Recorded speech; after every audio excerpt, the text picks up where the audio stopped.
आपको दिखाते हैं गुजरात दंगों को लेकर सुप्रीम कोर्ट का बहुत बड़ा फैसला आया है और इस फैसले के बारे में भी आपको जानना जरूरी है। गुजरात में 2002 में हुए दंगों के मामले में तत्कालीन सीएम नरेंद्र मोदी को एसआईटी की क्लीन चिट को चुनौती देने वाली याचिका को सुप्रीम कोर्ट ने खारिज कर दिया है। पूर्व कांग्रेस सांसद एहसान जाफरी की पत्नी जाकिया जाफरी ने यह अर्जी 2018 में दाखिल की थी। इस पर सुनवाई करते हुए जस्टिस एएम खानविलकर, दिनेश माहेश्वरी और सीटी रवि कुमार की पीठ ने 9 दिसंबर 2021 को फैसला सुरक्षित रख लिया था। इसमें दंगों के मामलों की जांच कर रहे एसआईटी की ओर से दायर क्लोजर रिपोर्ट को चुनौती दी गई थी, जिसमें 64 लोगों को क्लीन चिट दी गई है। जो दोष मुक्त व्यक्तियों में से एक प्रधानमंत्री नरेंद्र मोदी थे, जो गुजरात के तत्कालीन मुख्यमंत्री थे। जाकिया के पति की गुलबर्गा सोसाइटी में दंगों के दौरान मृत्यु हो गई थी। उन्होंने दंगों के पीछे की बड़ी साजिश होने का दावा किया और 2006 में इसकी शिकायत दर्ज कराई थी। सुप्रीम कोर्ट ने गुजरात दंगों के मामलों की निगरानी के दौरान 2011 में एसआईटी को आरोपों की जांच करने का निर्देश दिया। फरवरी 2012 में एसआईटी ने शिकायत पर क्लोजर रिपोर्ट दाखिल की।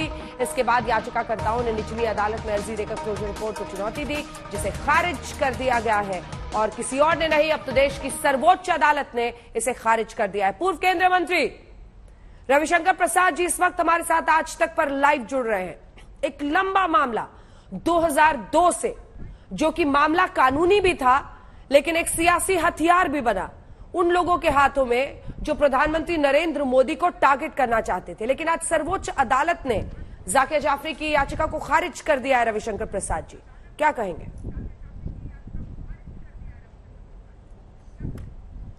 देखिए, पहले आप एक बात समझिए, दंगे कहीं भी वो दुर्भाग्यपूर्ण है, कार्रवाई होनी चाहिए, लेकिन इन लोगों का अर्थ दंगों के तरीके से फैसले हो इसमें नहीं था। इनका उद्देश्य था नरेंद्र मोदी को टारगेट करना, वैमनस्य, पूर्वाग्रह से। आप याद करिए, 60 मीडिया ट्रायल, एनजीओ की ट्रायल, बाकी trial, SIT trial Modi ji के खिलाफ चली। 12 साल थे मुख्यमंत्री तब और 9 साल देश के प्रधानमंत्री रहे तब। अब आप इस बात को समझिए, जानना बहुत जरूरी है कि 11 में सुप्रीम कोर्ट के एसआईटी में कौन लोग थे? Raghavan, farmer CBI director. और सुप्रीम कोर्ट ने कहा 9 सेंसिटिव केस में एक भी गुजरात का सर्विंग या रिटायर्ड अफसर नहीं होगा। उन्होंने, अंजना जी, 9 घंटे मोदी जी को समन करके इंट्रोगेट किया और मोदी जी ने एक भी भाजपा के कार्यकर्ताओं से न हल्ला करवाया ना जुलूस निकलवाया। आज एक सज्जन जो राहुल गांधी हैं, उनका इंट्रोगेशन चल रहा है तो देश में सारे मुख्यमंत्री कांग्रेस के धरना दे रहे हैं, यह भी जानना जरूरी है। फिर लोअर कोर्ट ने प्रोटेस्ट पिटीशन रिजेक्ट किया, फिर गुजरात हाई कोर्ट ने रिजेक्ट किया, फिर वो सुप्रीम कोर्ट रिजेक्ट किया, जो आज हुआ है। और 2011 में पहले ही एसआईटी के उन्होंने एक्सेप्ट किया था, लेकिन कहा ठीक है, अगर आपको इस पर आपत्ति है तो आप प्रोटेस्ट पिटीशन दायर कर सकते हैं। आज सुप्रीम कोर्ट ने क्या कहा है? जानबूझकर कुछ ऐसे पदाधिकारी थे जो गलत तथ्यों को प्रस्तुत कर रहे थे। कुछ लोगों का उद्देश्य था to keep the pot boiling. ये क्या मतलब है इसका? और यहां पर मैं आपको एक बात और बताना चाहूंगा कि गोधरा कांड में कोच नंबर S6 में आग लगी, बहुत से कारसेवक मारे गए, उसके बाद राइट हुआ। लालू प्रसाद जब रेल मंत्री थे तो एक उन्होंने रिटायर्ड जज उमेश बनर्जी का एक कमेटी बनाई थी 2005 में बिहार के चुनाव को प्रभावित करने, क्योंकि बिहार की राजनीति को आप भी समझती है, याद करिए।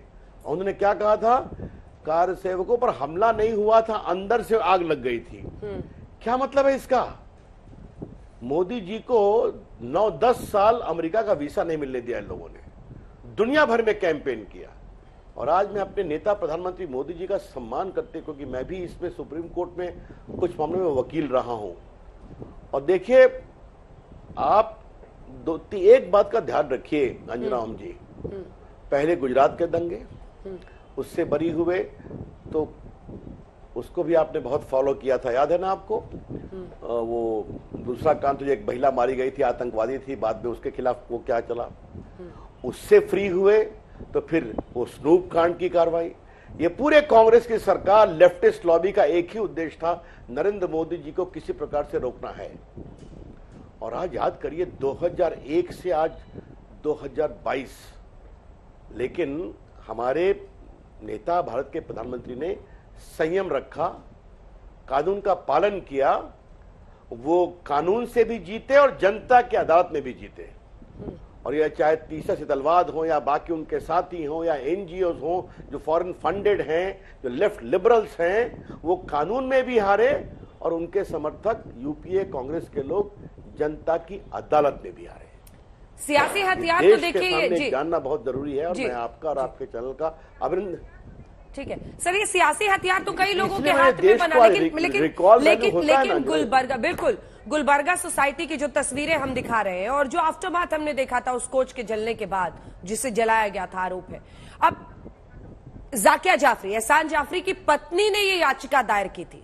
सियासी हथियार ये कई लोगों के लिए बना रहा, लेकिन जो कुछ गुलबर्गा सोसाइटी में हुआ था या जो उनकी याचिका थी वो उसके खिलाफ थी। ये उनके लिए एक अलग इंसाफ की लड़ाई थी। आपने बहुत सही कहा, दंगे कहीं भी हो न्याय मिलना चाहिए।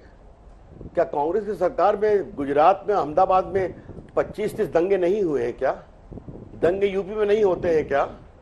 दंगे बंगाल में नहीं होते हैं क्या? अभी आपने देखा ना, दंगे गलत हैं, कार्रवाई होनी चाहिए। लेकिन गुजरात के दंगों का स्वरूप दंगा के पीड़ित लोगों को न्याय दिलाना नहीं था अंजना ओम कश्यप जी। इसका एकमात्र उद्देश्य था ये न के न प्रकारे नरेंद्र मोदी को फंसाओ, वेंजियंस से, पूर्वाग्रह से, राजनीतिक दुश्मनागत से। और आज उसका संकेत कोर्ट ने भी निर्णय में दिया है कि कुछ लोग का एक उद्देश्य था keep the cat and the pot boiling. हाँ, जो लोग कानून का दुरुपयोग करते हैं उनको कटघरे में खड़ा करना होगा, ये कोर्ट ने कहा है रविशंकर जी। उन्हें कटघरे में कौन खड़ा करेगा, क्योंकि ये सच्चाई है। ये आपने ना ठीक है, नहीं आपने सही कहा, उस बारे में एक सम्यक विचार करना पड़ेगा। आप कोर्ट की फाइंडिंग है, आपने सही कहा। मेरे पास भी वो जजमेंट पूरा है, मैं पटना में हूं, लेकिन मैंने भी इसके प्रमुख मुद्दों को पढ़ा है। लेकिन आज देश के सामने ये बताना बहुत जरूरी है कि एक कॉटेज इंडस्ट्री थी Anjana Om Kashyap, cottage industry. Media में, एनजीओ में, इंटरनेशनल बॉडीज में, संपादकों में, वामपंथियों में, लिबरल्स में, खान मार्केट गैंग्स में, और क्षमा करिएगा इसमें कुछ आपके ब्यूरोक्रेट्स भी बुरी तरह से शामिल थे, उनके पेट्रन शामिल थे।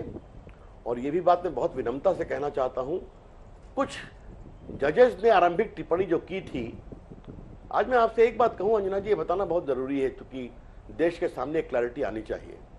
एसआईटी ने पूरा इन्वेस्टिगेट करके 9 घंटे मोदी जी को इंट्रोगेट करके सुप्रीम कोर्ट की निगरानी ने कहा कि मोदी जी के खिलाफ कोई भी एविडेंस नहीं है।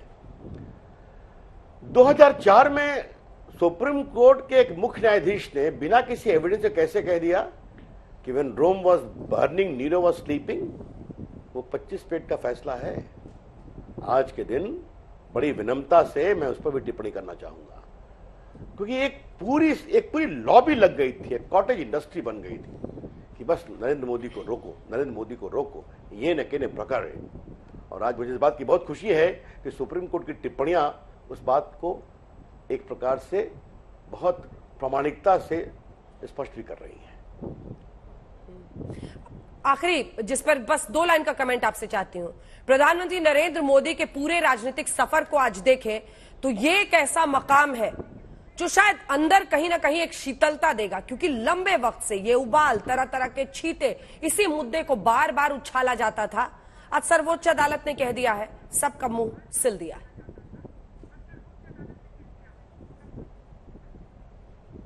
नहीं, लेकिन जो पूर्वाग्रह से करते हैं वो कहां से चुप रहेंगे, यही तो मैं आपसे कहना चाहता हूं। मैं बस एक लाइन बोलूंगा, क्या प्रचार था? 4 दिन तक आर्मी को नहीं आने दिया। ये नहीं बताए कि आर्मी 1 मार्च को आई और राइट 28 फरवरी को हुआ था, और फरवरी के ठीक 28 अंतिम दिन होता है। ये कुप्रचार था। याद होगा बहुत से अखबारों में मोदी मीटर चलता था। अन्ना जी आप तो अनुभवी पत्रकार है, जानती होंगी आप, ये सब देखा है। लेकिन शीतलता ये है कि झूठ के पांव कमजोर होते हैं और सच्चाई को कोई रोक नहीं सकता है, ये मैं कहना चाहता हूं। चाहे वक्त जितना भी लगे। बहुत बहुत धन्यवाद आपका।